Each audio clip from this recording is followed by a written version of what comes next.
How you doing? I'm better now that I'm connected. I'm doing great. How are y'all? Uh, I love this love to see like it. Good. throwback song, little music soul child. Oh yeah, I love him. He was I don't know when it became fun to pick on him on Twitter, but I loved him in college. I One of don't my know. favorite Me too. artists. No, same. Yeah. No. He was exactly what we needed at the time. Listen, Yes. okay, Hmm. it hurt me when he did an interview. I forget what podcast, but he did an interview where he said he didn't like his music in from his first two albums Mhm. because he didn't write a lot of it. But I was like, I loved your music. It was like Oh yeah. he was the only guy that sounded like that. Everybody else was out here just being trifling, you know? And we were having that neo soul moment, right? Like it was like a Yes. good 5 years. We had like India Irie and we had Music Mhm. Soul Child, and it was this great time. I What was miss it. that group? What was that group that had oh god, the like one of the oh man, they had that dramatic song. Like, what would you do if your son was out here Oh, crying yeah. all remember that song, The City High. Drama? Yeah, City High. Oh my God. That song slipped right by me because I was singing it and everything and didn't even know what it was about till I looked up the lyrics. Oh Like, oh my my God, god. It's like this is horrible. poverty, like violence, like it was intense, Yes, but and like, it then was the all upbeat, yes, and then you the Yeah. know. rapper come hard, be like, "What would you do if you got shot in the street?" Yeah. I started listening and going, "Wait a minute, this is not the uplifting song that I thought it Yeah. was." I was like, "This is some hard Mhm. rap for this uplifting singing." I was so confused. Yeah, It was tragedy. yeah, Yes. it was very much given like go to church energy. You know what I mean? Like Yeah. you was in the Get your club like life. I should do something with my life. I need to Yes. change. All right, I here need we to go. get it together. I'm gonna get us started. Here we go. Hey, welcome to another episode of the Blackout Tips podcast. I'm your host, Rod. Joined as always by my co-host, Karen. and we are live Mm. on what appears to be, don't check your watches and your count. It is actually in the middle of the day. It's 1 p.m. Oh my Very god. special timing, very special taping. Yeah, And so we're some of y'all gonna get this early and gonna be like, I thought I was gonna be in the chat. I'm sorry, you no, I'm missed it. sorry, you missed it. Mhm. We had this on the schedule for weeks. And we have a very special guest, first time on the show. Today's guest is host of Going Wild with Dr. Rae Wynn-Grant, which may be a spoiler for who the guest is. Conservation scientist, large carnivore, ecologist, nature storyteller, an advocate, and expert on the human-carnivore conflict, Dr. Rae Wynn-Grant. Hey, how you doing? Hello. I'm real good. I'm really happy that we started by talking about music. So my day is good. Also, I have to say I'm on Pacific time, so it's still morning here. So that feels nice. Oh, Mhm. okay. Yeah. Well, you know, We're just morning waking up. vibes. You know, this is a great way to wake up. Mhm. I'm actually drinking coffee because this is how I make my living with this podcast. So I've only been up for like 30 minutes. So that's it's like we both on West Coast time. I went to bed Everyone's late. on West Coast time. So I guess the first question that we have for you, can you explain to people what your podcast is about? And then we'll get into like some of the stuff with like what you do. Yes, yes. So, my podcast is a storytelling podcast. So, I am on there telling all of my craziest, like most adventurous stories from my life as a wildlife ecologist. So, I spend a lot of my time in the wilderness. I'm the type of scientist that studies wild animals. I try to figure out how to like protect endangered species from going extinct. For example, if you remember, like back in the 90s, when I was a kid in the 90s, like bald eagles were on the endangered species list. We were all freaking Mhm. out because we're like, we're not going to have no more bald eagles, whales, like what's happening? So, wildlife ecologists like me work on trying to figure out how to save these species from going extinct. And then sometimes it works, right? Like now Mm. bald eagles are off the endangered species list. Like there's enough of them. We're doing okay. So to do that, I have to spend a lot of time in some wild places, like full on wilderness. I get my hands on lions and bears and wolves and coyotes and all these animals. I've lived in, Central and East Africa multiple times. I spend a lot of time in the wilderness traveling around the world for these animals. And I, as you can imagine, have crazy stories I from, bet you do. almost 20 years of doing this. Crazy stories. So I collected all my stories, found the absolute best ones, and I have presented them in my podcast, Going Wild with Dr. Rae Wynn-Grant. So it is not like just me kind of talking to the audience. It's literally me taking you step by step through like tracking lemurs in the jungles of Madagascar, or looking Wow. for lions on the savannah of Tanzania, or, grizzly bears in the United States. And what makes my podcast, I think, really amazing is that I bring my full self to these stories. So there's always like a hunt and adventure in the wild, but there's Mm, also like a personal, like mental, emotional journey I'm going through at the same time. A lot of it is about my personal identity as a Black woman, like in the field, having these experiences, like how my identity makes the experience very, very unique and different. mm. And so I bring that as part of the story too. So there's some really personal stuff in there, really. Yeah. Like, I mean, I talk about like mistakes I've made. I talk about like, I had a marriage that ended, as I was in, looking for lemurs and, just like all Mm. kinds of stuff. I really try to bring a fullness to it. And then Yeah. Mhm, on season 2 of my podcast, I invite some of the people I know, other Black folks who are wildlife ecologists, to tell their stories, like their mm, adventure stories, but also like how their Blackness kind of played mm, into that. So I have like, a Black hyena scientist, a Black coyote scientist, a Black lizard expert, a Black wildlife veterinarian that's worked all over the Middle East. Like amazing, amazing, amazing people. wow. How do you deal? And I'm asking this question as because I know you being Black, you've got this question. How do you deal with family members and friends that are like, nigga, what you doing out there in the woods? Like, why are you not hanging out with Listen, these animals? I mean, I'm just listen, I am asking that because I know 20. that you got asked that ignorant ass question before. Oh, what? Can Which you is which imagine is me trying to Karen's explain to way my which is Karen's I way was of trying to asking that like ignorant question, but go ahead. I'm sorry.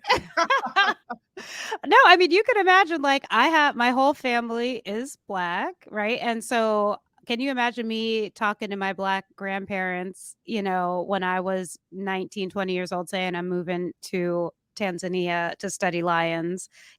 So yes, like you are absolutely Mm, right. Like it has not been easy to try to Right. explain this, but part of that honestly is a failure of our society. And I don't mean Black society. I mean like yeah. kind of American society, because Black folks and maybe everyone have kind of been taught that like there's science is one thing. Like science is like sitting in a laboratory with a white coat on and like pipetting chemicals. We're like Mm, Right. that's science.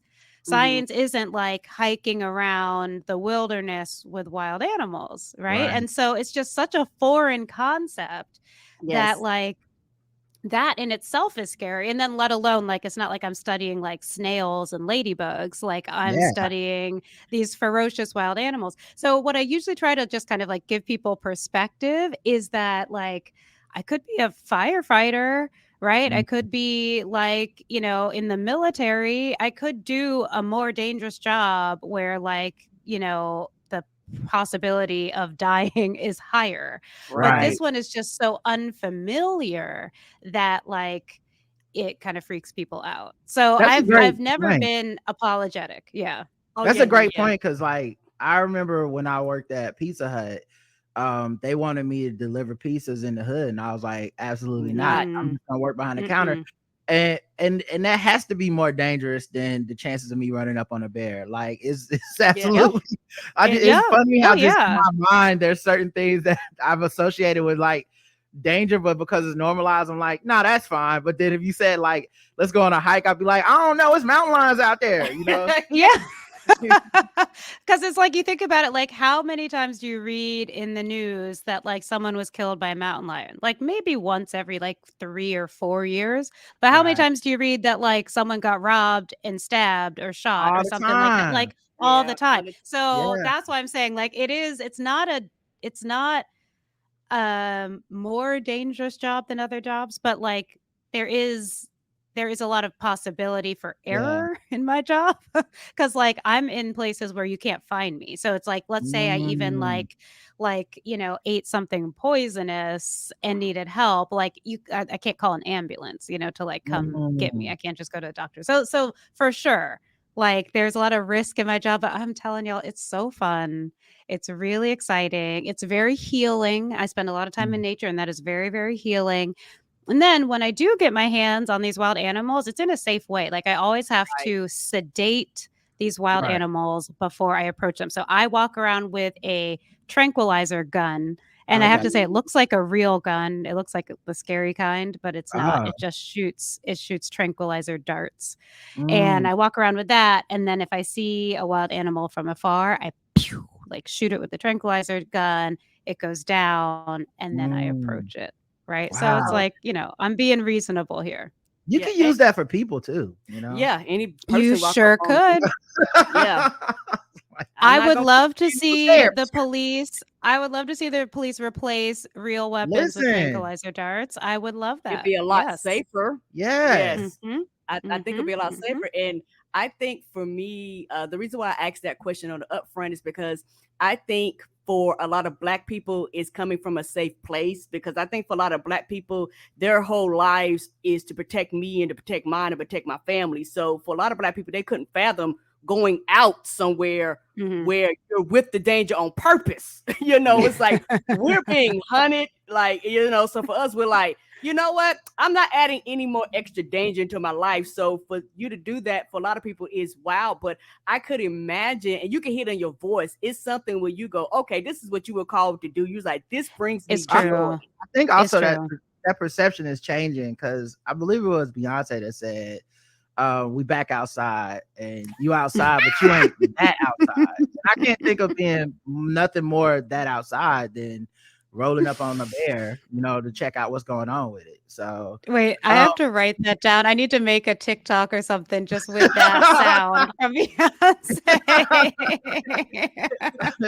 I'll link you to the YouTube when we put it up. Right? What are some of the scariest moments that you've had in your field? Because I know doing this. Well, hold on. Before we get to that question, hold on. Okay. We actually have a question from the audience. So Okay. the audience can ask questions Yeah. in the chat. Ask questions. Mary is asking a question. I think it kind of coincides with what you're about to ask, which Okay. is, what do you do if you see a bear? I've heard 3 different things: to play dead, or act really big and scary, or run. Run. I have not heard that one. I heard What is don't run. the bears run like 40 miles an hour? Yeah, Like, you can't outrun a bear. There's never, like, if it don't come get you, it's just like I was full. You know what I mean? Or what? Like, it's not like.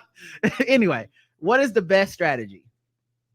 Okay, first of all, I'm glad y'all know this. Never run from any wild animal. Okay, like there are very few wild animals that we can outrun. Like we can't Right. outrun a dog. We can't outrun, like, what makes you Right. think you can outrun like an even bigger one, right? Like people can run what, like 5, 6 miles an hour, They're right? land These animals sharks. run like, yeah, we run like, they run like Yeah. 25, 30, 40 miles an hour. So don't run, don't climb a tree. Okay, these animals are better than us. Don't Yes. jump in the Mhm. water and try to swim. It ain't gonna work. So the answer to this though is that it depends on what kind of bear you're looking at. Ah, Because here in America, we have 3 types. We have black bears, brown bears, and polar bears. mm. So if it's a polar bear, just like forget about it. Yeah, you Like you dead. might not make it. Yeah, I'm sorry.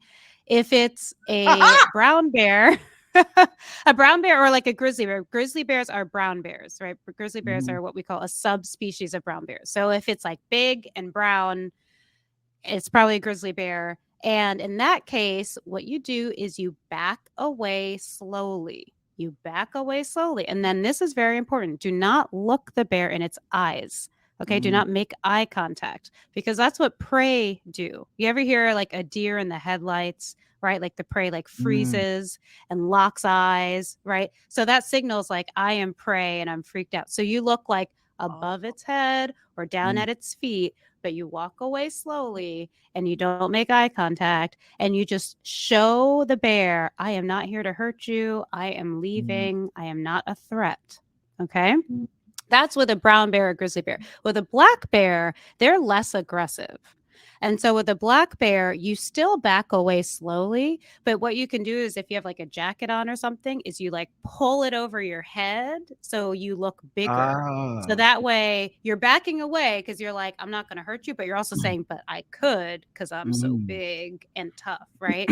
So a black bear is less aggressive and they're more likely to run away. But the best thing you can do, honestly, is just preventative measures, right? And that's like for anything, like that's for public health, that's for anything. Like better to prevent a bear attack than have to respond to it. So if you're out in bear country and you're like hiking around, go out with another person. Bear attacks almost never happen if there's 2 or more people. Bear attacks happen when there's like someone by themselves. Okay, so like go out with another person, you'll probably be fine. But if you are by yourself, like walk around, be noisy, bang some sticks together just so you're not catching them off guard. Because bear attacks happen when bears are surprised that you're there and then they're like, they freak out about it because they're like, holy shit, I was not expecting a person. This is unfamiliar. I'm scared, so I'm going to attack. So just like, be loud and obnoxious when you're, sing to yourself, whatever you want to do, and you'll probably be fine. Okay. And I know polar bears don't have like they're just like apex predators that have never run across something they couldn't kill and eat. So it's just. And that's actually all bears. So like all bears are at the top of the food chain. They have no natural enemies, right? Like they're just at the top. So they're not afraid of people, but they also just like don't want no problems. Like bears do not want to fight you. They don't want to fight each other. They don't want to fight you. They are territorial for a reason. Like they create these territories so they just don't have to deal with any problems. They're like, I don't have the energy. I am trying to get fat so I can hibernate. Like that is my goal. I don't want no distractions. So like, the only time you're ever going to see like 2 bears fighting is like on YouTube if you're looking for it. Like in the real wilderness, like they're not trying to do that. They're just trying to like have an easy life, eat and sleep, So like how disruptive is it to their habitat and their environment when there are people who do stuff like feed bears in their backyards? Right. That's what they tell people, stuff don't like, do that. Stuff like that. Oh my God, don't do it. Right. And so break the house. This is like my like pet peeve, honestly, is when people habituate wild animals to humans. Cause I'm like, we are not talking about like the neighborhood cat. Like these are wild animals and they don't hundreds of pounds, ferocious, dangerous. And like, they aren't trying to be like in your neighborhood, right? The only reason a bear might come in your backyard is because it's hungry and it wants food. And it's also realizes that humans make food more easily accessible, right? Because it's kind of hard to like go fishing, right? Like if a bear is like wades into the water and spends 5 hours fishing, might get a couple fish like that. That's challenging. But like digging through your trash can is easy. And so that's why they're coming over. It's not that they like trash better. It's not like, anything like that. It's that honestly, they're like, how can I like do the least amount of work, but get the most calories, right? It's literally like humans. I know that life. I live that life. Yes, like live every day we make this decision. We're like, I could go to the grocery store and I could pick out my food and I could come back and cook it, or I could order delivery and do the least, right? Like it's the same with bears. That's why Yogi like picnic baskets, because it's like y'all just leaving them out and I'm hungry and I live here. This is actually my house. Y'all are my DoorDash, honestly. So I appreciate y'all. Literally. And so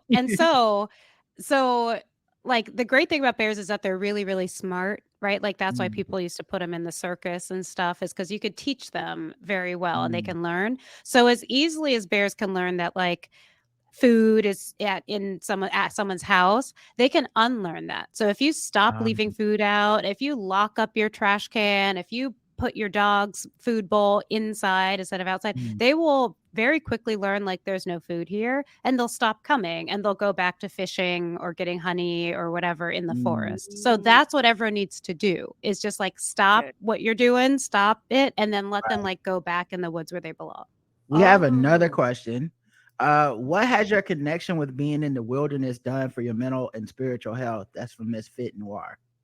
Oh, it's done a lot. It's documented. Again, I have to just shout out the podcast. It's really, really, really in this podcast. A lot of very personal stories. I've been fortunate that I haven't had tremendously traumatic events happen, but I'm a like like 37-year-old woman, so like stuff's gone on.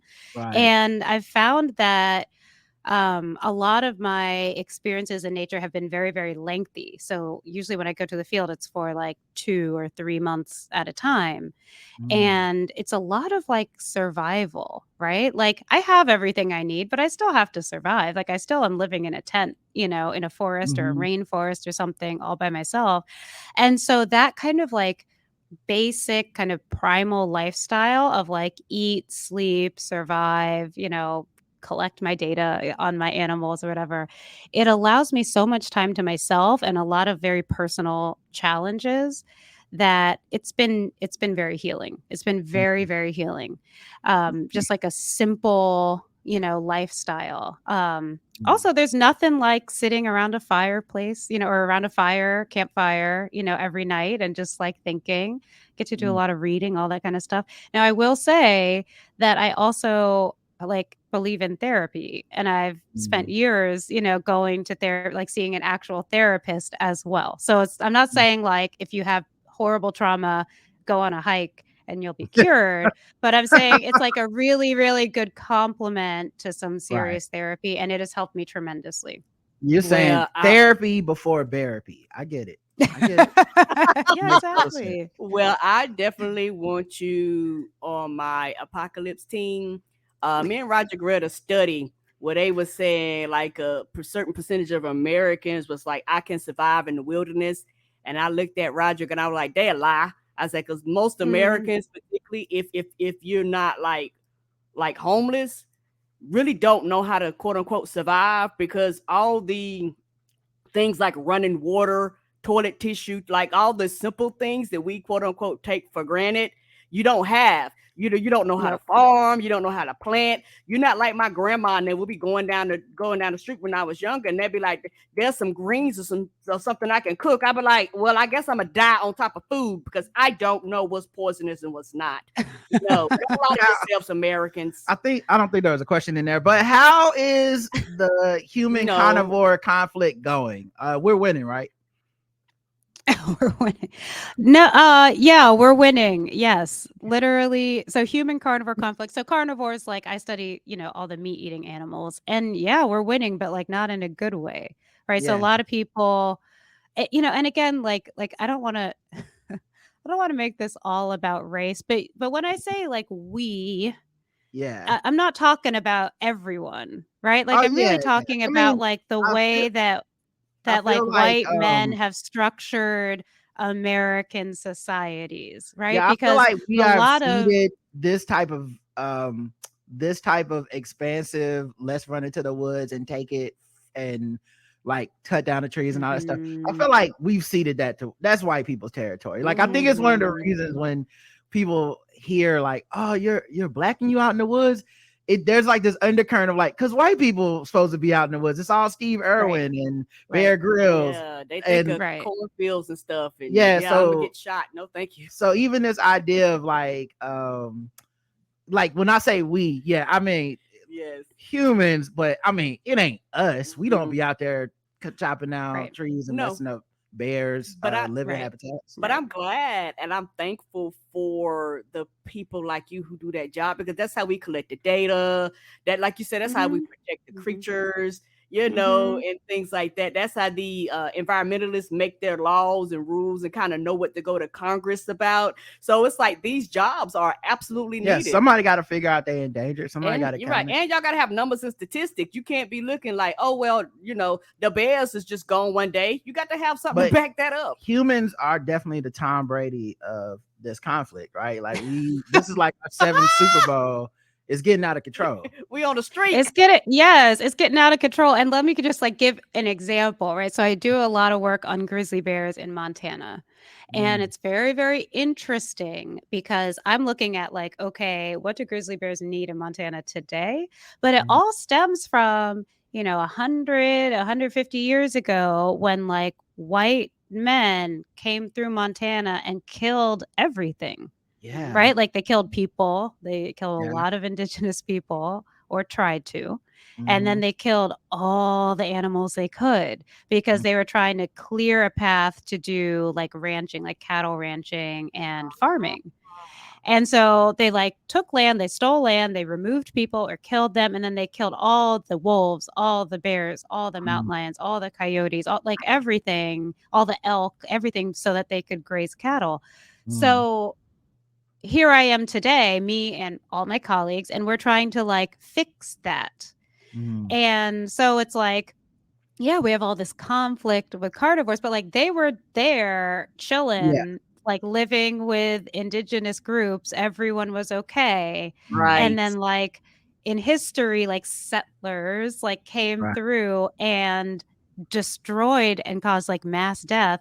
And now we're trying to kind of like correct that now. Mm, With So you, to me it's like it's science. There's a science to this, but it's right? also like very race based. Like I find yeah. that's Yes. like definitely a social issue that isn't being addressed because I'm like Right. like can we at least acknowledge how we got to this place Right. because we're trying to make it better and we can and we have the science to do that, but like can we at least get some acknowledgement that like there was Mm, a group of people who did tremendous harm to other people and to the environment and now we're in this mess. mm. Right. Over with you studying animals and stuff, over the years, have you seen the diets of bears change due to their proximity and their interaction with people? Because I know you were saying how they go through garbage and stuff. I was like, yeah, the sugar Mm. and all that stuff. Like I know that has got Mhm. to affect these animals because these are Mhm. things that are abnormal to just being out in the forest. Right. That is such a good question. I really love that question. So I'll shout out my podcast again. I have an episode in season 1 of my podcast that is really unpredictable. So I can't say too much because it'll spoil it, but it's very Okay. suspenseful. And I think we called it What Killed This Bear? And Mm, it's like a forensics mystery. So I found a dead bear in the forest, like way back in the forest, like in the Sierra mm, Nevada mountains, right? And it was just dead. It didn't have a bullet hole and it mm, was like unclear how it died. It was freshly dead. And it was like, what is going on? So me and my colleague did what we call a necropsy, which is like an autopsy, but for a wild animal. It's called a necropsy. mm. So Oh, we like took out our giant knives and we just like went through and dissected this bear to try to figure out what killed it. And Mm. wow. so it's such a good episode and it was this real life crazy story.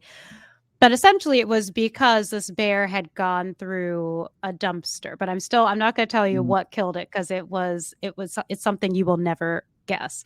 When But when you found the body, did you at least make a pun like, "Oh, this is a grisly scene,"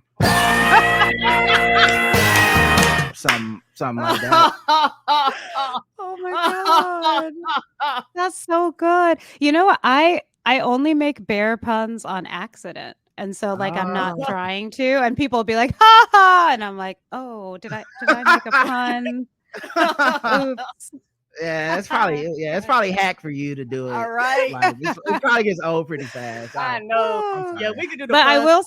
I will say that my like there I have a mentor who kind of taught me everything. His name is John Beckman and he wrote a paper, like a scientific paper about trash bears, right? Because it's Mm, like most bears do not eat out of people's garbage cans. It's like a couple bears in every neighborhood do this, but it's like most bears do not. Most bears you never see them. They're just in the woods and they're chilling. mhm, But he did a comparison on like trash bears versus what we called like backcountry bears. mhm, And we found that the trash bears, like a couple things, they are healthier. And I'm using Hmm. air quotes. They're healthier because they get fatter. And in uh, a bear's life, unlike with people, in a bear's life, being fat is really, really good because it helps you survive hibernation. Like they have to, like when they hibernate, this is like 3, 4, 5, sometimes 6 months where they are not eating Uh, anything. They are just like in their little den sleeping. They don't consume any food, any water. They wow. like, I mean, it's wild. It's really so they just have to burn body fat for months. And so getting really, really fat is very, very necessary. I mean, I imagine if people did the same thing, then being fat would be great, right? Right. Because like we would be like, okay, well, I need to like not eat for half the Right. year. For 6 years. So It's, so these trash bears are getting like all this junk food and it makes them really fat. And that's actually healthier for them. It allows them to like have a higher survival rate. mm, But what it also did is that it brought the female bears into reproductive maturity earlier. So it I was can ah, see like that. the trash bears were like going through puberty at a younger age. Just like mm, humans, And because the that hormones we put in our foods, right? Yes, yes. And so that is interesting because again, for a mm, bear, like that's not necessarily bad, right? Like for like right. humans and society, because like society can be harmful to women and Right. mothers and whatever, like that's different. But for bears, it's not necessarily good or bad. It essentially means that these females will have more cubs over the course of their lifetime. And like as far as evolution goes, that's a good thing. It's like you're like Mm, evolutionarily like a more powerful. Have you, everyone's heard of like survival of the fittest, yeah. right? Like that's like if you know anything about evolution, you're like survival of the fittest. Like that's Hmm. the thing. A lot of people think that means like fitness like strength and Right. like muscles and like actually that's what it means for humans. Survival of the fittest is talking about ecological fitness, which is Mm, a very distinct thing. Ecological fitness means how likely you are to pass your genes into the next generation's gene pool. So mm, you are more ecologically fit if you have 10 babies than you are if you have 3 babies. right. That's fitness. So survival of the fitness means whose genes are surviving generation to generation. It has Mm, nothing to do with like your body type or mm, like how strong you are. oh, So these female bears that eat garbage and get really fat are more fit mm, than the females that don't eat out of the trash can because they have more babies over the course of their life. And so the gene pool has more of their genes in it. so we're kind of Did I explain helping. that well enough? I want every Mm, Black person like in the whole world to understand that survival of the fittest is actually about DNA, not mm. about like body type and like strength. Yeah, no, that makes total sense. And I mean, it's probably just a phrase that's been co-opted by like, you know, Gold's Gym or something, and then it turned, like it's a good thing to put on a To drive On the slogan. sales t-shirt, Yeah, yes. for but everyone's New Year's resolution. yeah, Yes. exactly. It's a cool poster board. How long have you been a carnivore ecologist, and what was the path to get there? Yeah, so I have been a carnivore ecologist. It kind of depends on how people view it. Like a lot of people are like, you're not a scientist until you get your PhD. So in that case, like I got my PhD in 2015. That's when I Mhm, became Dr. Wynn-Grant. And I guess that's when I was a carnivore ecologist. But I started studying carnivores as a college student. okay. And it was only because I grew up watching nature shows. So I was born in San Francisco, like in the city. San Francisco doesn't have an inner city anymore, but it Mm, did in the 80s. And so that's where I'm from. And so I grew up in the inner city of San Francisco, and being inside was really important because outside wasn't super safe. And so I watched a lot of TV, mm, and I loved watching nature shows. Like my parents wanted me to watch the educational stuff, and I watched a lot of nature shows and I loved them. And so I grew up thinking like nature and wild animals are like far away, like mm, not in Right. California, but like right, like like in South America, in the Amazon only, right? Because all right. I Mhm. knew was like the urban space. And Right. so when I was a kid, I used to tell people I want to be a nature show host when I grow up. Mhm. And everyone's kind of like, that's cute. Okay, those are fun, whatever. But I was still saying that when I got to college. So I remember like the first day of college, my advisor's like, so what do you want to major in? I was like, whatever can make me a nature show host. That's what I want to major in. And so they were like, okay, well, there's this thing called environmental science.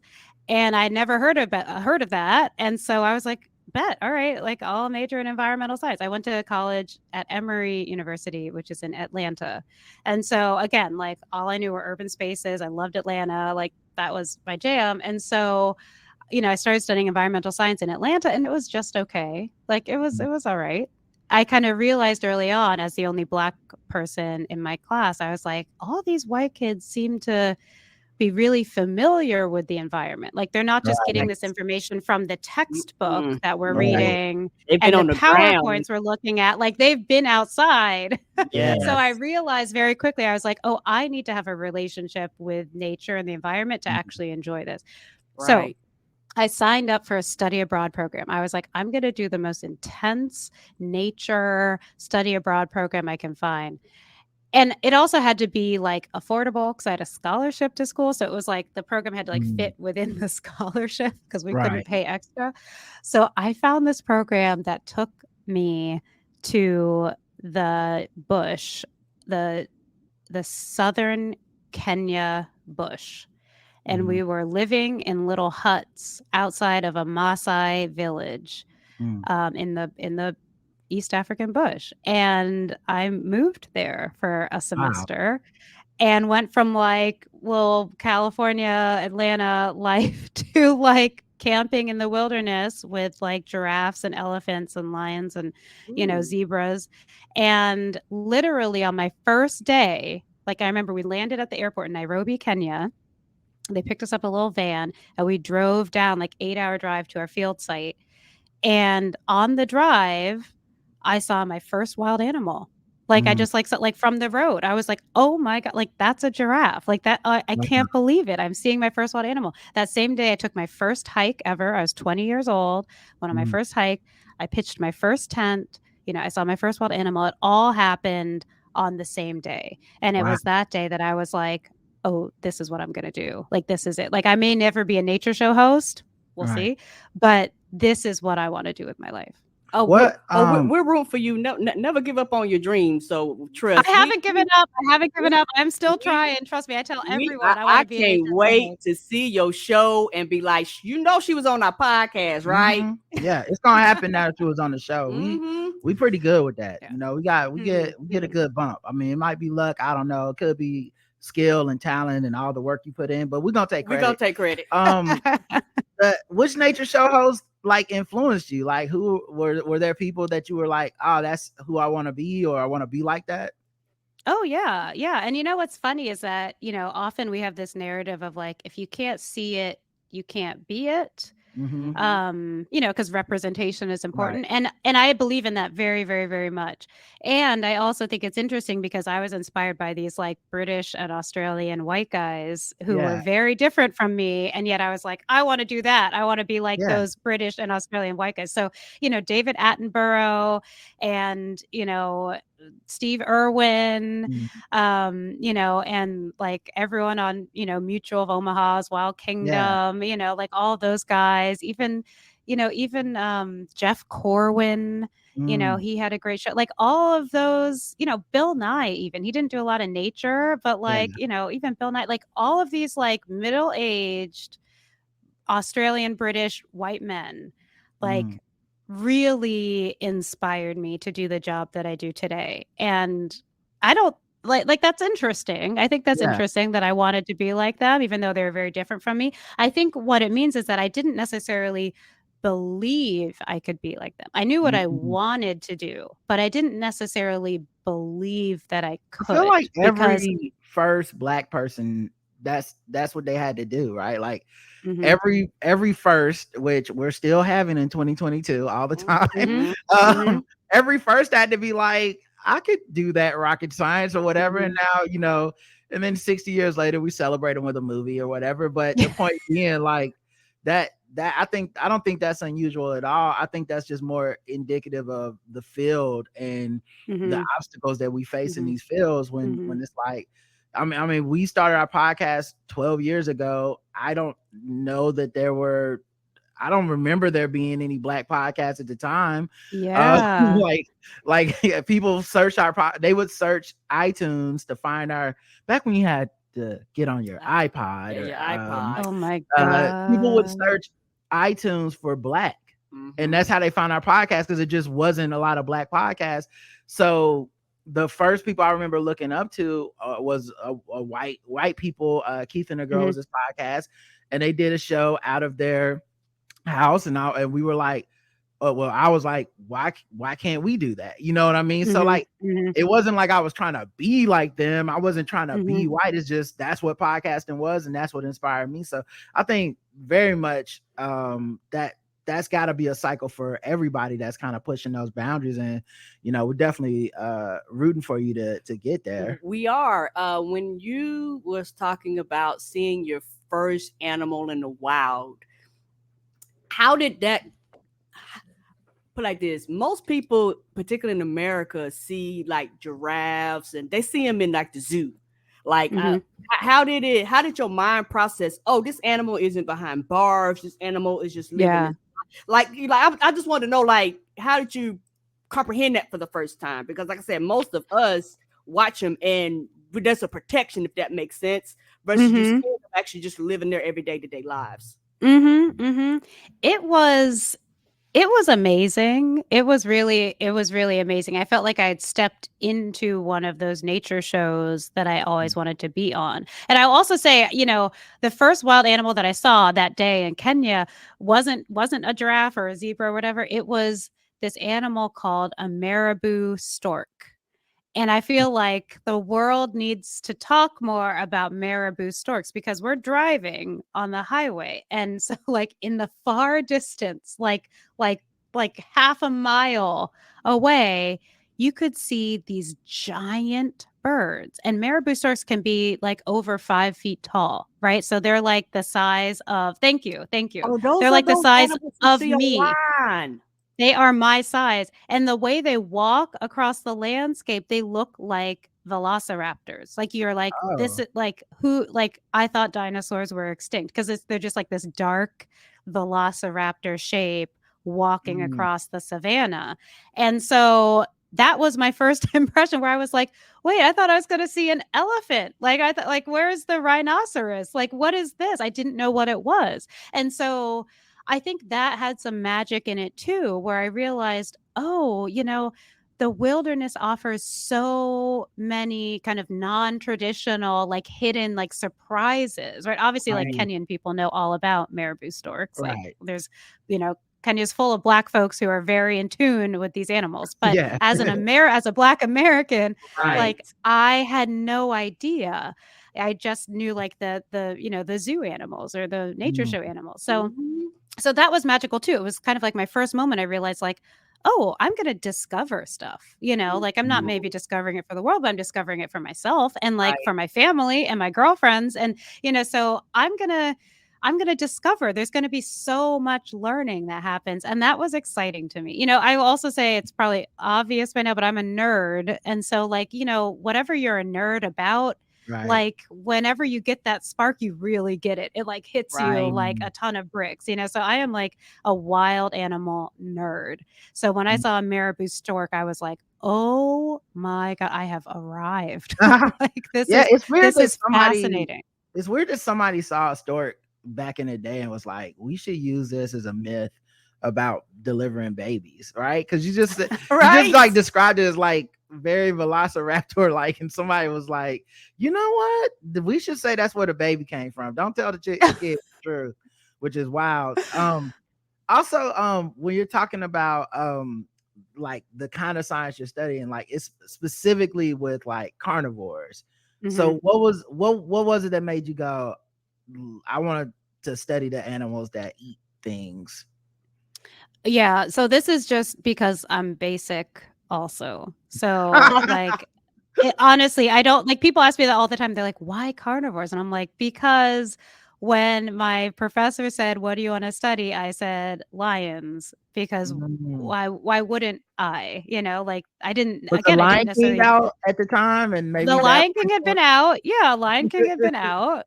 But like who like I didn't necessarily believe that it would happen, but someone said like, "What do you want?" And I was like, I'm here. I want to study lions." And then it did happen. Like, and then that was available. And so, if it taught me anything, it was like, ask for what you want. Wow. Was it But like that a was lot it. of? It was How literally, does I it was work? based. Are there a Go lot ahead. of people that wanted to do the lines, or were there like not a lot of people that wanted to do the lines? Like, how does that work? So, like, in carnivore ecology, it's a competitive enough field, right? And Mhm, so again, like, this field kind of got started many decades ago by like privileged white American men. mhm, And so, like, the leading lion researchers of the world are like privileged white American men. mhm, And so it just so happened that when I was doing this study abroad program in college, all of my professors, we had 4 of them, they were Black African men. They mm. were like And Black that makes, Kenyan men. yeah. All the students were white, all the staff, like, it was an American program, but they were like Black Kenyan men who had gone off to Europe and the United States for their PhDs and then come back. And so I was the first Black student they had ever had in this program. I was, of Wow. course, the only Black student at the time. So I actually got like special attention because these guys were Right. like, oh, thank God. Like, look, you're here. What do Right. you want to do? We're going to like Right. really facilitate this for you. And also, for the first time, I got to see people like me in this field, right? Because like Right. the nature show hosts, like, were white guys. My professors at school were white guys. All of my classmates were white. But for this one semester in Africa, like, my professors were Black ecologists. And so I was like, oh, apparently I can do this too. Like, Right. look at this example. And they helped me by just like letting me select the animal I wanted to study. Like, it Mm, wasn't a huge thing. They could have done that no matter what racial group I was from. right. But like, so they like kind of slotted me into the project that I wanted to do. And then, it was on me to do a good job. It was on me Right. to like, be rigorous about it. But that's how I started, was from asking what I wanted to people who cared a lot about me. Mm, And that's how I got started. And so I continued to study carnivores. I started with lions. In graduate school, I switched over to bears. mm, Right now, I am a faculty member at a university and I'm studying mountain lions. mm. And, I imagine I'll do it forever.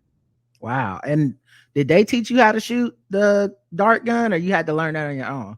Yeah, no, I was taught. I was Mm, taught for lions, like, by lion ecologists. I was taught for bears by like bear experts. And mm. now I teach people. But yeah, I Wow. didn't just inherently know how to shoot guns. Do Yeah. you I would have make been out there holding it sideways. It would have don't do that been. stuff. Yeah. Do you make your own tranquilizing stuff, or does it all come like pre-packed? I know that might sound like bullets. You know how Mhm. you don't make the bullets, but you can go buy them.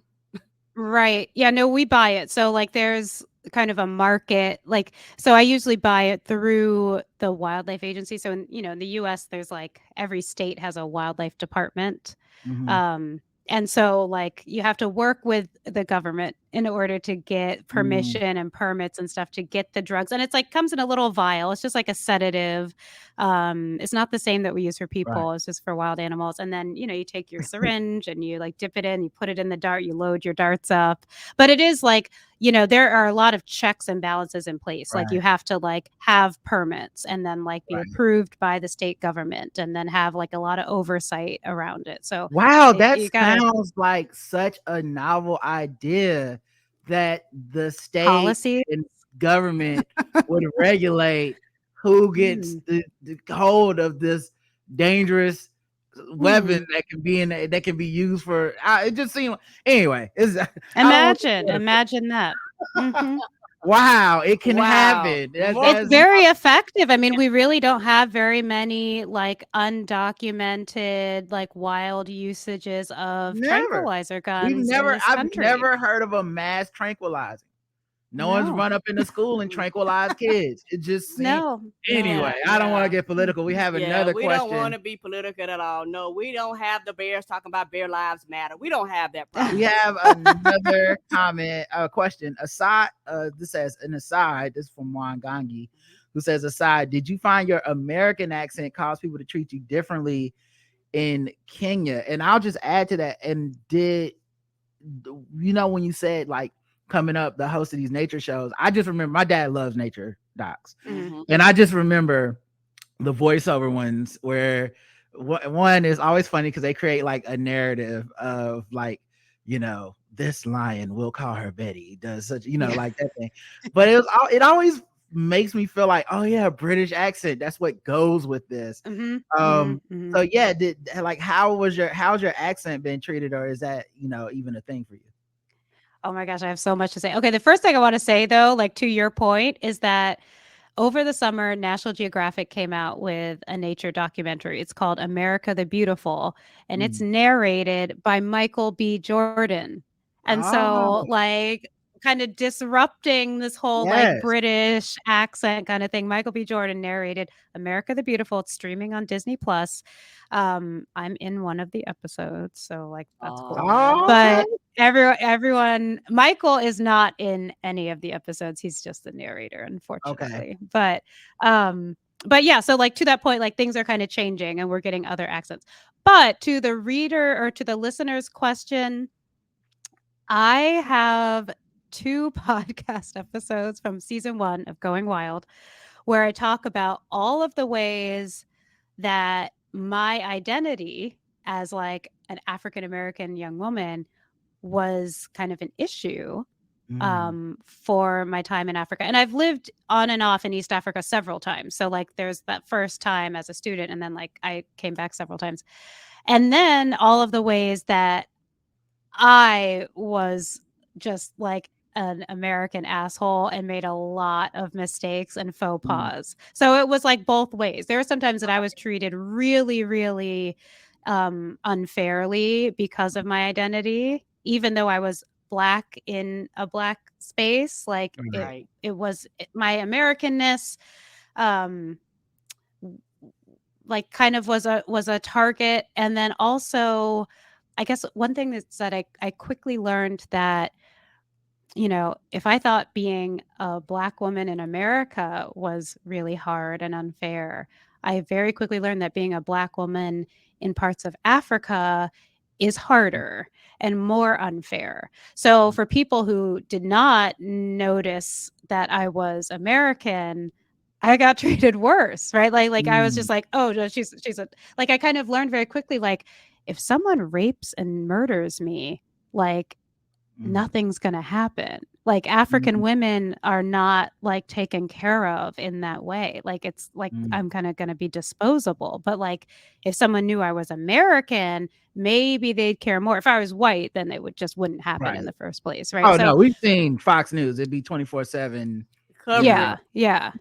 Dr. Rae So like I Wynn-Grant has been missing. We for 17 minutes. We going live to Hannity right Yeah, now. that little Yeah. pageant girl. We've been hearing about her for 25 years. Yeah. Yeah. So again, like I have to say there's a lot of context to this Mm, because I also first started traveling to East Africa like before the internet was kind of right. ubiquitous there, right? Like the internet existed in the States, but like I was going to like the bush, right? Right. Like southern Kenya, like living with people who are still living tribally. Like I was going to those spaces so that the globalization had not hit yet. Well, if I go Right. to the same spot now, like everyone's going to be like, let me post you on Right. my like IG. TikTok. Yeah. Yeah, like and show the world. So it's very, very like that nuance is different. Like being there right before like Mm, smartphones and internet and kind of like Right. the global kind of community being connected meant that I had a very different experience. And so in a lot of ways it wasn't good. In a lot of ways it was very mm, informative. I will share that like I traveled to this part of Kenya in August of 2005. And mm, that was right before Hurricane Katrina happened. And mm. so I did not know that Hurricane Katrina happened because I It Wow. was was so not remote. connected to the world, right? Like my parents had to write letters. They had to travel, Mm, from America to Africa to Nairobi. And then like every month, someone would drive up to Nairobi and get letters and then bring them down. We'd read it and then we'd write back and then go back. So it was like a 3-month turnaround to even communicate. So it wow. took so long for me to learn that Hurricane Katrina happened that when I did learn it, like I remember I had made friends with all these like Maasai Mhm. folks and they like I had a Time magazine. My parents sent Time magazine that had like just the image of like, bodies floating in the water, Mm, like black Mm. 1,000 black people were dead. right. because of like George Bush's or, the government's Mm, response. And they were asking me, they're like, wait, you spent the last 3 months telling us that like things are good for Black folks in America. mm, That like, so how do you explain like 1,000 people like mm, drowning when like 1,000 white people did not? So it was very, very interesting that mm. race came up so much, even though we were all Black, Right. like like having to like discuss and articulate like race, like was a Mm. big part of my experience while I was also like, learning about wildlife for the first time. Really, really interesting stuff. Wow. Yeah, that's interesting too, because that means you didn't know Kanye West said that George I W. Bush said didn't. about Oh, black people, Kanye. which is Yeah. how he came to like everybody loving him, like that. And then when he ran up on Taylor Swift, which I still don't forgive, but whatever. But yeah, then so now you don't have to like be disappointed because you never had to fall in love with them after Katrina. So it's kind of a blessing in disguise. You gotta look at the good side and the bad side of it. I have been on a Kanye emotional roller coaster, let me tell you. Man, what? Listen, do you wrap your hair up when you go like in the woods? Like how like do you bring like a silk pillow for Or your do you just put tent? braids Like on? how does Like, how does that work? Yeah, I braid my hair, Mm, for sure. Um It's almost always okay because okay, like I know that there are women out there, Black women out there who like take really good care of their hair when it's in braids. I do not. Okay. I do not take good care of my hair when it's braided. I ignore it. I don't wash it for the most part. Like, okay, like I know like it's like I'll step it up one day, but it's very convenient for me to be like braids in, I'll see you in right. 2 months. Right. Mhm. mm, So that's my MO. The only time it was not a good choice was when I was doing some work in Madagascar. I was living in a rainforest for 5 weeks in Madagascar trying to find some lemurs. mm. And, again, the tropics are really different, right? It's like wet and it's Yeah, humid and it's it is. constantly raining. And there are these things called tree leeches. Okay, we all know about leeches, What? right? But in Madagascar, there's tree leeches and they're up in the tree canopy, right? And because it rains so much, the rain slides the leeches off and then they fall onto your head and like down Oh your shirt and like into all the little nooks and crannies of your body. And they're leeches, so you can't feel them when they bite you and start sucking your blood. So you really just like you don't know they're there. So when I had braids in Madagascar, it was a big problem because they're small. Tree leeches are itty bitty. So like they are just like in Oh under no. the Nope. Nope. braids and in No. there. And it was no! horrifying. It was like a horror movie, but my real life. It was awful. Oh Yeah. no! So when Oh do my you find them? god. When you just looking and they're all over your body? That's when you see I them. had I had to get a friend. I had to get a buddy. Okay, unfortunately, a white person. All right, Mm. and they had to like, yes, yep, there they are. There they are. Oh They had to kind of dig through my hair and then pull them out one at a time, and that's when you can feel it because they're like stuck. Their like mouths are like stuck in you. Yeah, Oh no! yeah, nope. yeah. Oh my god. Mhm, Why don't they just mhm, stay in the water where they're supposed to be? Mind mhm, your business, leeches.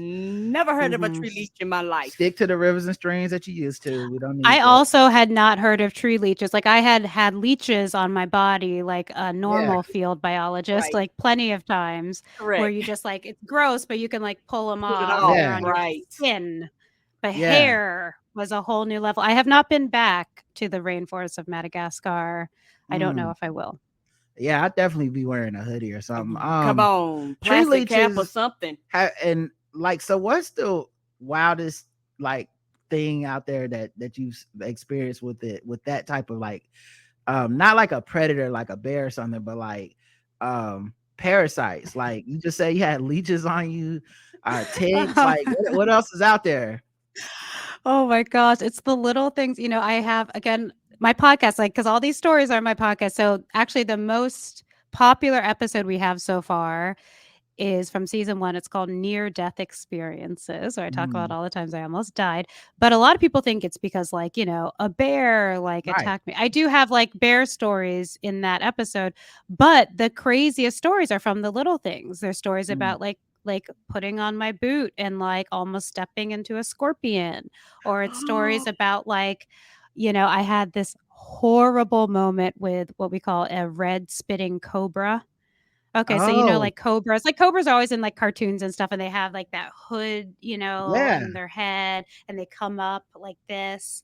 And Mhm. red spitting cobras have these fangs, and they shoot venom, but they aim for Mm. your eyes. And so the idea is they shoot Oh, venom at your eyes, and then you go blind, and then you can't see anything. You fall over, and then they kill Mm. you. And I had a Mm. horrifying oh moment with no. a red spinning cobra. Yeah. Yeah, there you Oh, go. See, this is really that good. is Oh, not what you they want. can look like they Mhm. shoot You see pretty that? You far see too. shooting that venom? Yeah, they can Yeah, hit you right in your eyes. Yep, that yep. is not the business. Oh no, and Mhm, so somebody studied them too. No, thank you. mhm. Hopefully Yeah, they people wearing study glasses. that. They wearing goggles if they studying those. Were you like working with that, or that you just were working on something else and then He this just cobra happened to came show up? up. Oh, no, I was studying lions. Yeah, I was just studying lions, Oh. but there was a cobra slithered into my tent, and I asked for help to get it out. Like, I was with a team actually of Black, Tanzanian, Mm. ecologists, and so, one of the guys was like, "Sure, I'll help you," and it was you have to listen to the How do you episode, but it was how do you horrible. ask It was a really bad moment. how'd you ask for help? Was it like calm or were you yelling? No, I was calm because, like, every so often we all get snakes in our tents. Yeah, But okay. I just, like, I had this feeling, I was like, "You know what? I think this is one of I the would have been scary dead. snakes." I would have been dead. I'm like, ah! And it was like, oh yeah, he had cobra venom in his eyes. He died immediately. He was yelling in the middle of the in the Up middle in of the the night. forest, Just It was and bad news. attacking But I all do the tell creatures. people I do tell people, they're like, "Aren't you scared of the lions or whatever?" I'm like, "Yes, of course I am. Of course I am." Like, I'm also right. scared of an elephant stepping on my tent in the middle of the night and Mm, smashing me. I'm scared of all of these things a little bit, but, like, really, right. like, a mosquito will take you out. Like, you Yeah. get Mhm. Yeah. malaria and, like, it could be over real quick. So it's like the little things, or like the invisible parasites. Like, I had E. coli, I had Giardia, like, the little things Yeah. Invisible. can really get The you. when Mhm. you talked about being a Mhm. nerd, do Wow. you mean like the old school version of nerd, like that I grew up with? Because I feel like being a nerd has changed in my It lifetime. has. And now it Yeah. just means you like Marvel movies and you like go watch Star Wars and stuff like that. Them the safe Mhm. nerds. So so like are you like an old school nerd where it's like I like to read and that type of stuff? Or you like or do you watch all this nerdy stuff that's like pop culture stuff? Okay. So I guess I'm more of the old school nerd Mm, because I like okay, so my husband is a nerd, like the mm. current nerd. He's like a real black nerd, like Marvel, like Yes. superheroes, like Speaking my comic language. Did you books, play video like games? he doesn't play video games, but I bet if like he might when I'm not looking. Like he really like he might. Okay. Like I think I can see he that. wants me to think he wants me to think he's cool. So he might Right. not, but he might. Right. But like he's a real nerd. So like one of our first times hanging out together was to see Black Panther, the first one, when it came Yes. out. Like cuz we had hung out, like we met at work and stuff. So we had like hung out before, but like he invited me out and he was like he made it very clear. He was like, if you don't fucking appreciate this movie like in advance, he was Right. like He's like, I am over not like here for it. Yeah. we are just like he was like, I'm not saying go see the movie and then you appreciate. He's like, you better appreciate this in advance. Like he Yeah. made me prove to him that I was worthy of going to see Mm. Black Panther because he had He's gotten like, you will advance not tickets. Like it was, disappoint me. yeah, like it was like he was like, and my friends are coming and we're all nerds. Yeah, So you better fit it's kinda in. unfair because you can't do the same thing to him, right? Like, you can't be like, "We are going to see some lions, and if you don't appreciate this before we even get to the camp, don't you embarrass me in front of my African friends and shit." We will feed you to the lions. Like, it's like like, that can't be reasonable, but, So now that's I am like I don't spend my time like, in these different like fandom right. universes and stuff, but and part of it is because like I the entertainment I like is actually like very glamorous, like very superficial, very glamorous. Like I love me a good reality show about Yeah, women who just like wear makeup and outfits and and heels and fight. like I Yeah, like that. And I beautiful. think it's because it is the exact opposite of my real life. Like I spend so much Mm, time like pulling tree leeches off of my scalp that I'm like, yeah. I actually want my escapism to be something that's like glamour and Let's like honestly, fancy it's things. the exact opposite of all our lives. Okay, none of Mhm. us can be the Real Housewives of Atlanta. We're Mm-mm. all just having the opposite experience of Kenya. They're unique. They're Okay, one of a kind. this Top of their class. how has Mhm. like because I mean I'm sure it's always been like political, right? Because our experience as Americans, your experience as a woman, your experience as a black person, but um throughout the last probably at least 6 years, I'd say a little bit longer, but I feel like a lot of stuff is just that used to be considered not political has become political. So like Mm, PBS political now, to people. mm, NPR, like Mhm. there's a party that Mhm. wants to cut the funding to these institutions, and they do good work and they work in facts, and right. I In put I reality. only put facts in quotes Mhm. because some people out there don't believe in that anymore. Mhm. So like, Mhm. have you seen that creep into what you do, or is it still you being a person that's more out in the wild? Is it less political than the other stuff that people find polarizing? That is such an interesting question. And again, like this, like I know what you're saying, and again, I always want to highlight race because like this isn't an issue for Black folks in general, right? Right, Like we're pretty like consistently like left leaning, like Democrat, right. like, but what's interesting is that like the environment has become politicized. It's like for some reason, like caring about the environment that we Where we all live. depend on, where Yes. we live, this planet is like being left, liberal, and like destroying it for short term gain is like conservative, and that's super weird to me, Yeah. Yes. especially because like now that I study a lot of like bears and mountain lions in North America, like I spend all this time in like the western United States. Like I like spend a lot of time in Montana and stuff, and Right. like I spend a lot of time with these like outdoorsy like white folks where it's like if you're in the outdoors and you're dressed in all the gear and you're like hiking around, somehow that's seen as being like political and the like right leaning, like conservative Mm, white left wing. But if I right. say like I care about this animal or this tree or this soil, like Yeah. all of a sudden that's like to the left. Yeah. So it's this really weird thing where I'm like, we're Right. all here. like Yeah. I'm not out here and to kill it. And was it's like, oh, you're Mm-mm. not gonna yeah, and shoot it so there and kill it? yeah, and so that's it. It's like, Oh. "Oh, you're not hunting?" Like so a Like, lot of no. so it's interesting because if you say conservation, there'll be a lot of white folks or like I should say like conservative folks who'll be like, Yeah. "I believe in conservation. I want to keep wild animals around because I love to hunt and I And can't kill it. hunt if there's no wild animals. So let's Right. keep enough of them around so that we can hunt and have fun."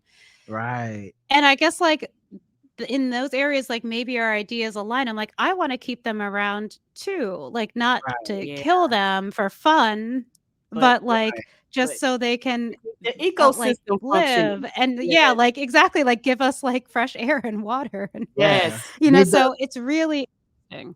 I was just gonna say, did the pandemic come into play at all with because I feel like outdoors was considered pretty safe. I mean, still it's the safest Mm-hmm. of the places to be. But like does that come into any play? Because also I know there's like an overlap with people outdoorsy people and Mm-hmm. conservative people and stuff with this ain't Mm-hmm. real. It's all I don't know, a pandemic and shit like that. And then I get then obviously in science, being a doctor is like you have to deal with the fact that it is real. And so like does that come up with you being with around all these people? Yeah, I have to say that I have lately and really in like the last couple of years had to just kind of step away from conflict and confrontation just to Mm. protect my energy. And I never thought I'd be that person. I was always like, I have the energy to like, speak the truth and get Mhm. these people to see And what's wear real. you And out. I've lately had to be Yeah. like, I have to take care of myself. And apparently Correct. part of my self-care is not engaging in these conversations. Right. So Right. that's definitely a new thing, but it did come as a result of me spending so much time in Montana, Mm. where I was like, I just want to do my work. I never thought I would be Right. that kind of Yeah, I person. But just like, want to do I my just want to do job. my job and not have to defend like kind of basic social values of Right. people or of the world. Like, thank me later when I save this entire landscape from crumbling from environmental Right. destruction. Like, maybe we can talk then. But like for Right. now, I just need to like, because it's like it's crazy out there. It It is like is. Yeah. great. In fact, like I want Black folks to get out to recreate in nature, all these places, but I also want people to do it in safe spaces that are like socially Mm. safe spaces, right? Right. And there are some places that I infiltrate that I do not think are safe. I mean, and even during the pandemic, we had someone like Ahmaud Aubrey, Yeah. killed while in the outdoors. And I know he wasn't like on a hike, but he was on a jog, like in Yeah. a He's nice jogging. little nature area and was just shot dead by white supremacists, who Right. are just like out having fun killing people. So, Right. it is like, as much as I want Black people to get those mental health benefits from being in nature, we still need to be strategic about Mm. where we do that. And the white community still needs to step up and make sure the outdoors is an inclusive and safe space for all Right. kinds of people. Yeah. Right. But you're doing your traveling, and you may not have an answer to this, but I'm gonna ask anyway. For people that are like, well, I want to go out in nature, but I know for a lot of Black people that go, well, I don't go out in nature because I don't trust white people. They're more scared of Yeah. them than they are the animals themselves. And Yeah. so, with them not thinking you belong there, like, have you heard or do you know of groups where they go, like, they got the Black women travel? Or they go, well, we Black people camping, Oh my where they gosh, kind of do get I? out. Wait, thank you. Thank you. I Go am ahead. now able to highlight some of my favorite organizations. Okay, so the number one favorite is called Outdoor Afro. Okay, look Mm. up Outdoor Afro. It's like a kind of like a club. So there's different chapters and all kinds of all over the country. There's an Outdoor Afro chapter near you, I guarantee it. And folks just meet up and you have like a guided, safe, Black only experience in nature. It is I the would do best. something like that. Yeah. Outdoor Afro is fantastic. I know the CEO, the founder of Outdoor Afro, a Black woman named Rue Mapp. She's also from the Bay Area. She grew up in Oakland, and she just like lives and breathes this mission. It is fantastic. That someone put in the chat, like they just started a clothing line collaboration with REI. So if you ever were like, oh, REI, like outdoor clothing, I don't belong there. You walk in there today, and there is a whole line of Outdoor Afro gear so that your fleece can look fly when you're out hiking instead of looking, terrible. It's just, they're the best Mm. organization. But also, there are many more. There's a group called Latino Outdoors, which is very similar to Outdoor Afro, which is also across America. I highly recommend Latino Outdoors. And then there is a summer camp. I'm really proud of this. There's a summer camp for little Black girls. It is called Camp Founder Girls. Camp Mm. Founder Girls. It is a historic summer camp. It got started in like the 1920s or something in like around San Antonio, Texas, and it died for a while, but they brought it back in the last couple years, and it is a summer camp, outdoor summer camp for little Black girls only. And it Oh. is a space for girls, and you don't have to be from Texas to go. Like anyone can send their kids. It's overnight, like sleep away in the wilderness camp, run by Black folks for Black girls, and it is like empowering them, equipping them within the like safety of a Black girl space.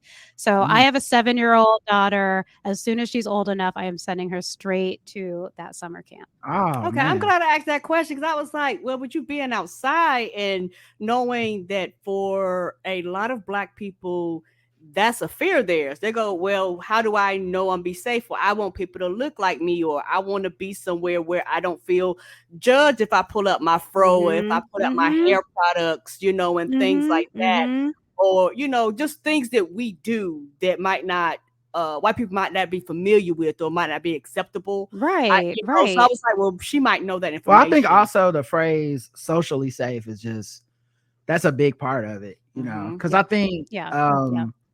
anytime you're in a space where there's like where you're in the minority or whatever, there's always like a little bit of fear of like just like your ideas being punished or your you know, or like something that we consider natural, like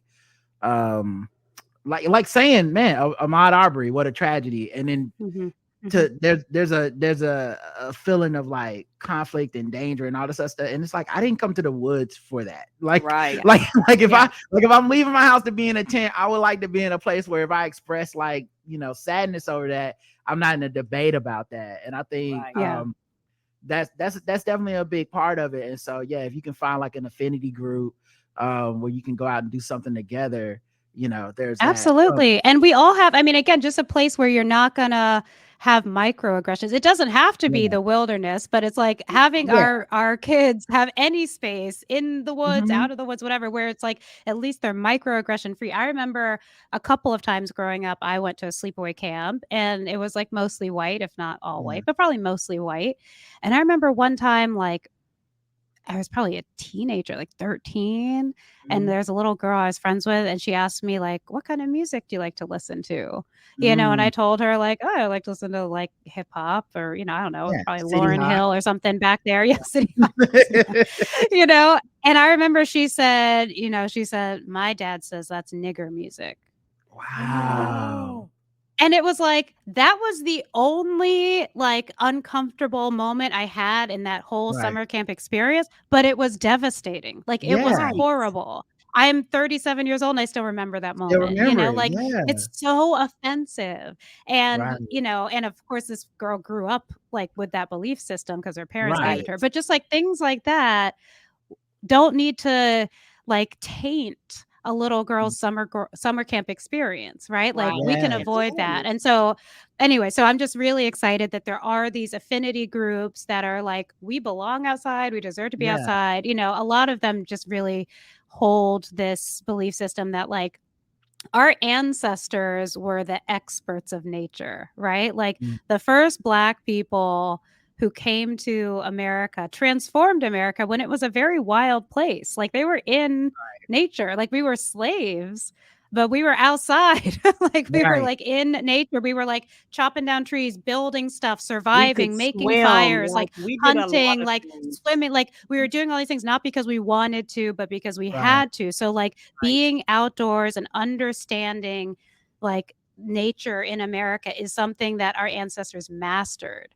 And Right. so it's not a new thing. It's just Yeah. that a lot has changed since then and we're I'm being taught still that we don't like belong there.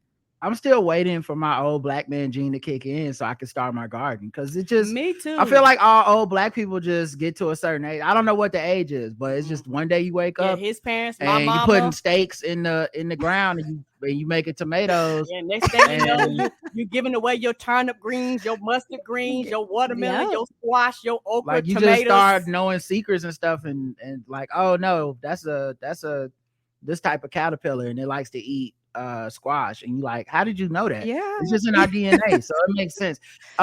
Let me ask you this, what's your favorite animal?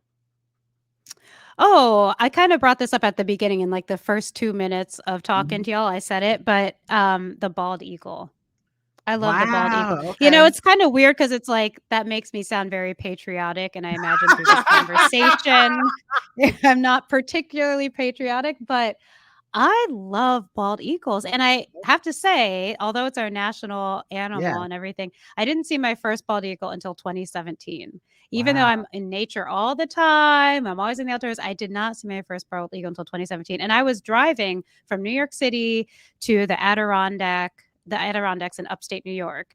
And I was just Mm. on the highway, like driving, and I kind of looked up and there was a bald eagle soaring overhead. I almost drove off the freeway. I was Wow. crying. Like, I was so Wow. moved because it's just gorgeous the way it just soars and it's so big and powerful, and the way they like rocket down and grab fish and come Mhm. back up. So ever since that moment in 2017, I've seen lots of bald eagles. Maybe I just Mm. wasn't looking up ever, but like now I see them all over.